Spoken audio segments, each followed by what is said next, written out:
Good morning, students.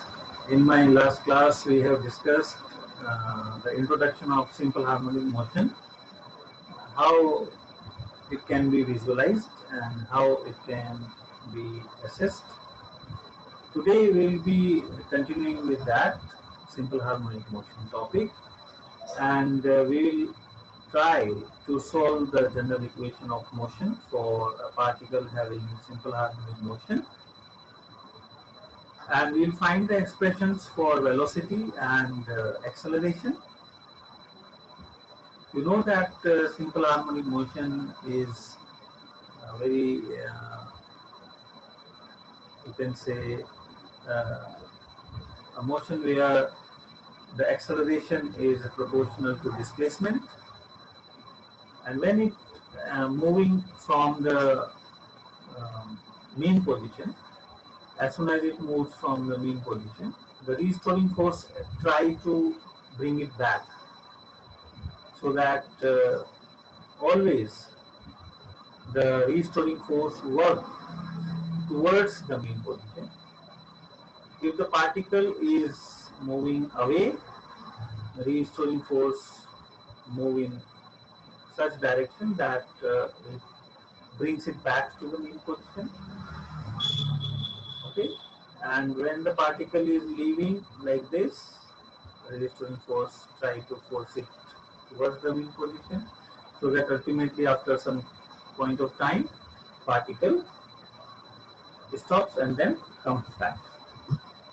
So we will be having these discussions, and already we have seen that this actually works in a very perfect manner if some resistive forces are not available into the system. So we can understand that the things when will be working according to the conditions of the simple harmonic motion. So I hope you are seeing my screen. So we will be discussing the second part of second module today, introduction to simple harmonic motion.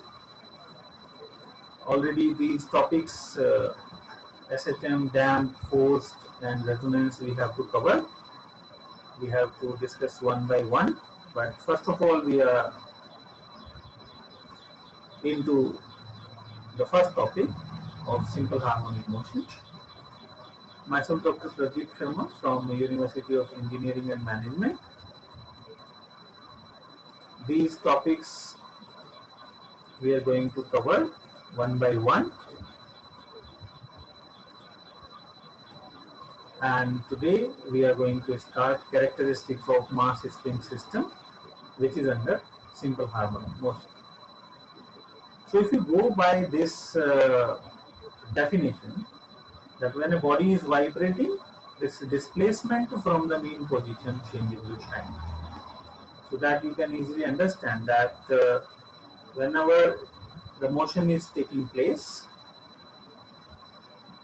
suppose this, so whenever a motion is taking place like that, so about mean position, when this is moving,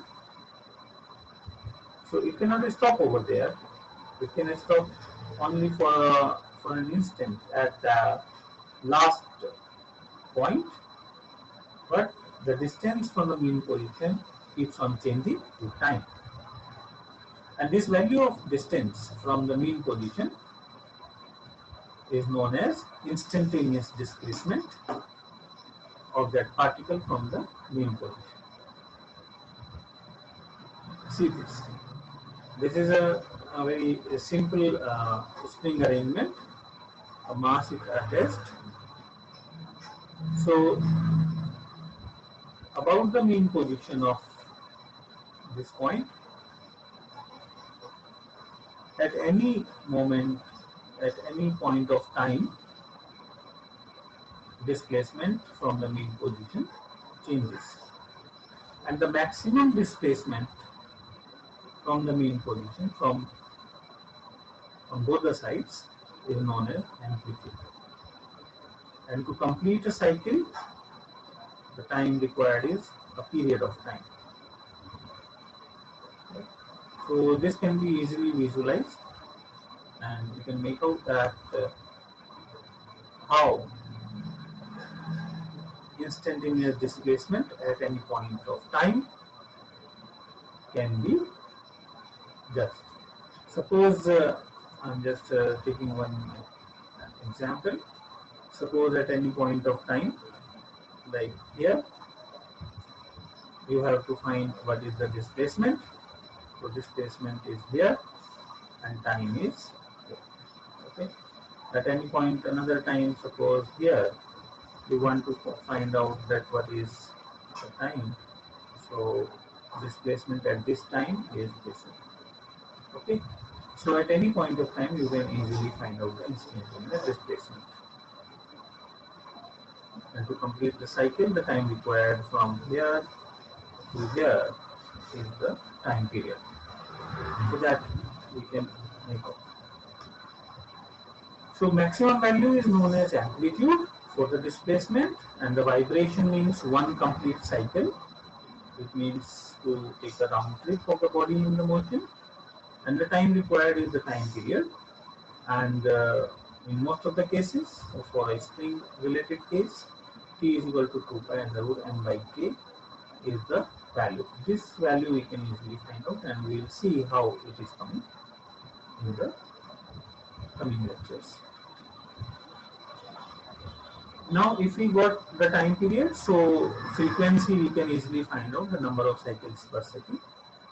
F is equal to 2 pi under root k by m, and we can easily find out the angular frequency 2 pi by t.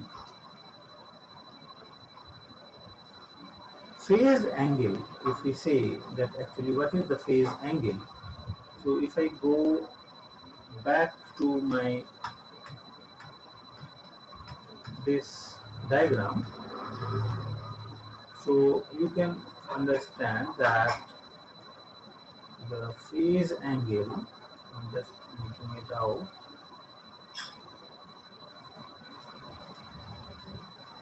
at any point of time, the wave is actually moving in this direction.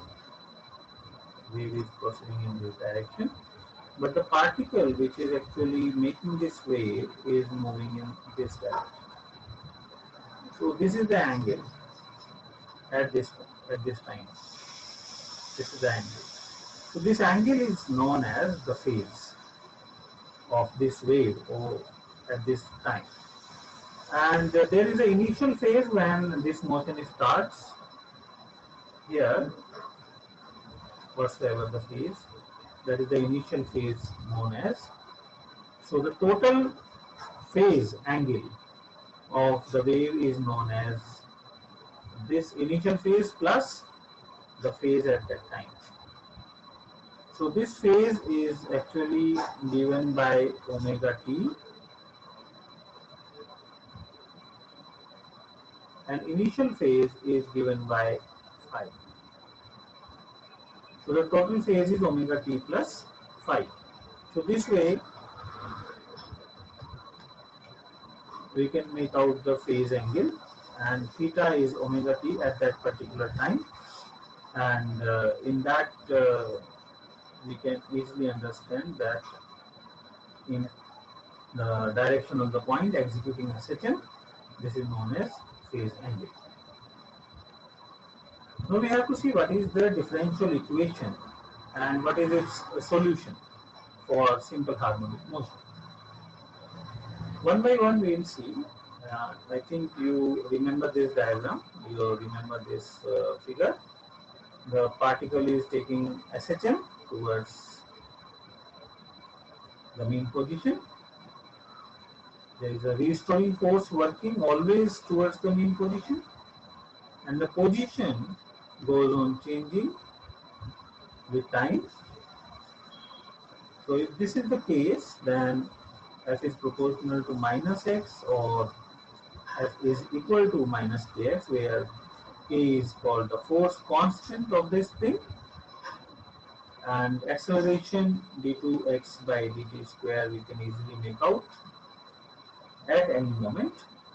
So this acceleration is actually equal to this restoring force, because uh, we can say vice versa also, because this restoring force is generating this acceleration. So we can make out that applied force is equal to restoring force, and m d2x m d2x by dt square is equal to minus kx. So we got this relation, d2x by dt square plus k by m x. So if we see all these things, uh, this is the relation like what we have already seen. d2x by dt square is equal to minus omega square x. So this is the value as omega square. So we can easily find out d2x by dt square plus omega square x is equal to 0. So this is the relation of differential equation for simple harmonic motion. So when we are using these things, we can easily find out the solution for differential equation for SFM. Now we will see one by one step how we will find the solution. Let us assume the trivial solution for that equation. Trivial solution says that, okay, let us assume the solution is this, x is equal to c e to the power alpha t. And when we will put this value into that equation, that will completely satisfy that. So where c and alpha are constants, so some unknown constants are there. So our task will be to find the value of this c and alpha, and then we can easily find out this x. So we will differentiate it, dx by dt is equal to c alpha e alpha t. Again differentiate to find d2x by dt square, c alpha square e alpha t. But you know that this c e alpha t is again x. So we will use in this equation and we will find this value. C is common, so it will be cancelled out. But you can see over here, the entire value is equal to 0. But this c e to the power alpha t is not 0 because it is x. So it is the displacement at any moment. So it cannot be 0. Okay. So if it is not 0, so what value is 0? Alpha square plus omega square. So this will be 0. So if it is 0, alpha will come out to be plus minus iota omega, where iota is an imaginary number which value is under root minus 1. Now the possible solution for this, because alpha is having two values, plus iota omega and minus iota omega. So for these two values, we can assume that the possible solution is x is equal to x1 plus x2. And these both x1 and x2 are in the form of this. So where we can assume that x is equal to c1 e to the power plus iota omega t, and plus c2 e to the power minus iota omega. So both the values are there, and the combined solution comes to x. And c1 and c2 are again constants. So we need to now find the value of c1 and c2 so that the complete c can be found, and the value of alpha. Okay. Alpha we got already, iota omega. So when we are solving this equation, so we can put forward x is equal to c1 cos omega t plus iota sin omega t. It's the value for e to the power plus iota omega t. So we expanded this equation and we got that cos omega t plus iota sin omega t. And the second equation is minus e to the power minus iota omega t. Value is cos omega t minus iota sin omega t. So we put forward these two values and we solve. So C1 and C2 are common for cos omega t plus iota, C1 minus C2 for common for sin omega t. Now let us assume to solve it. C1 plus C2 is A, another constant sine phi, and iota c1 minus c2 is a cos phi. To solve it, we assume this. We need to find the values for all the unknown values. So unknown values are c1, c2, and now it is a. Now so that x is equal to a sine phi cos omega t plus a cos phi sine omega t. Now I think you can make out that this is a very well known equation. X is equal to a sine omega t plus phi, where this omega t plus phi is the phase at that moment t. So this is the required solution, and a is the maximum displacement, that is known as amplitude, right? And it can easily be solved out that capital A is twice under root c1 c2, and tan phi is equal to c1 plus c2 divided by iota c1 minus. So we can easily sort out by dividing this tan phi, and by solving we can easily find A is equal to 2 under root c1 c2. Now we know omega square is equal to k by m, and where omega is equal to under root k by m is equal to 2 pi by t, so that t is equal to 2 pi under root m by t. So this is the value for the time period of this simple harmonic motion. And linear frequency is 1 by t, omega by 2 pi, we can easily find out 1 by 2 pi under root k by m. Phase is omega t plus phi, that is the phase of the oscillating particle. And if t is 0, then this is the initial phase. If particle starts from mean position, then phi is 0. But when it starts from the extreme position, phi is pi by 2. So when it starts from the origin, actually it is the phi is 0. But when it starts from the extreme position, then it is pi by 2. To find the velocity, we can easily differentiate the equation for displacement. X is equal to a sine omega t plus phi. So this will be omega a cos omega t plus phi. And the cos is under root 1 minus sine square. So we will put the values, and we will equal to omega under root a square minus x square. So these values we can find. And when x is equal to 0, v is equal to v max, a omega. So you can understand that when the displacement is 0, it means at the mean position, the velocity is maximum. Okay, but when x is equal to a at the extreme point, if you put a here, so velocity will be 0. So you can understand that when it is taking SHM, simple harmonic motion, at the mean position, velocity will be maximum, but at the extreme position, the velocity will be 0. You can see here. At here, displacement is 0, velocity is maximum. Displacement is maximum, velocity is 0. So this way, this graph can be plotted with the displacement and velocity part with respect to time. Now to find the acceleration of that particle, we will differentiate the equation for velocity with respect to time, and we'll find minus a omega square sine omega t plus phi. That is minus omega square a. So this acceleration is equal to minus omega square a. So we can easily make out when x is equal to capital A, acceleration is maximum. So at the extreme, acceleration is maximum a omega square. But when x is equal to 0, acceleration is minimum. So you can understand that what is acceleration actually? It is the change of velocity with respect to a time. So when it is extreme, so once it is going like in this direction, suppose I am taking this.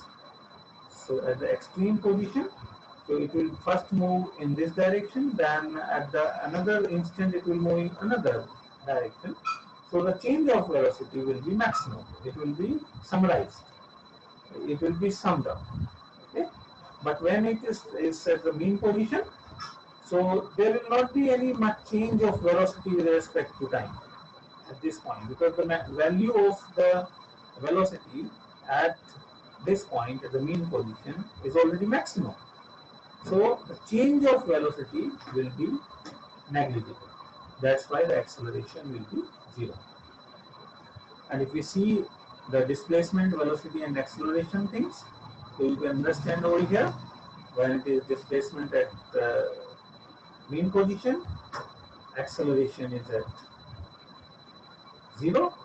But you see the directions, it is at the highest point of the displacement, so acceleration will be in opposite direction. Okay, because A is proportional to x but in opposite direction. So you can see the graph for the acceleration is opposite to the graph of displacement, right? So we can make out like this also. For a system having a spring arrangement mass attached to that, the total force on the mass is varying like this, and this is the displacement in the y direction, this is the velocity, and this is acceleration. So if you see from here, when it is starting from origin, you can see for red and then blue, I think we can easily make out.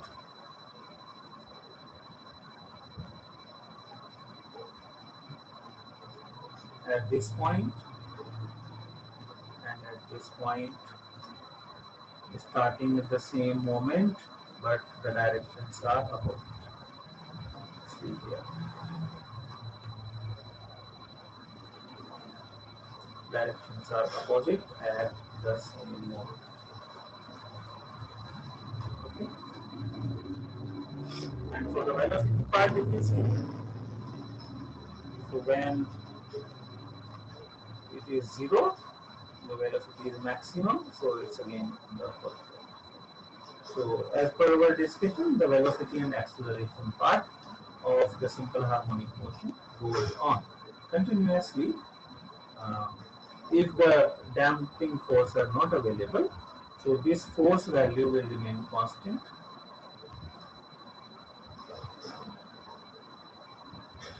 These are constant.